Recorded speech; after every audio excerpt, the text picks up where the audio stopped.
Diri sa Sugbo. Ato ni silang tawagon nga MB Kids. Okay, karong buntaga. So ato ning tanawon.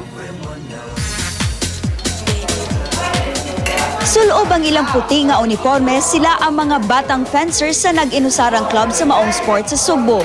Gikan sa nagkalaing-laing tungaan, nagkatapok sila tungod sa ilang interes sa fencing o ang pagduelo gamit kining nipis nga espada. Bugat ang footwork ni ining sport, mao nga maayo kini nga porma sa ehersisyo. It develops one's mind and body.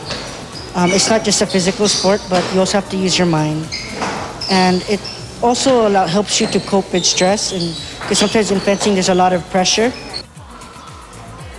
Gawa sa pisikal nga kusog, importante nga abtik usab ang imong pangisip kay usa siya ka strategy game.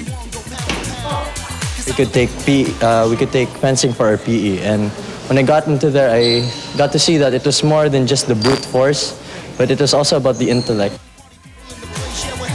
Isip usa ka analytical sport sa fencing, wa nagbase ang puntos sa kung kinsa ang nakaigo o naigan, pero kung kinsa ang nag-initiate sa attack.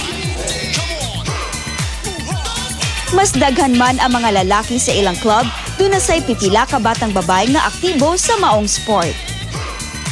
Being a student, we tend to have difficulties in setting our schedule, but we try our best to fit it in our schedule.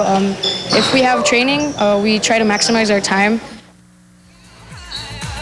Ug sama sa ubang sports, importante ang disiplina sa pag-ensayo aron molambo ang imong kahanas sa maong paugnat sa kusog. Ako si Cara May Nevada, alang sa maayong buntag kapamilya. Daghang salamat nimo, Cara, and this time back to you, Kathy and Rico. Wow, Wow, ikaw thank you din so much. nakasuway na ba kag fencing? Ikaw, Rico? Wala pa.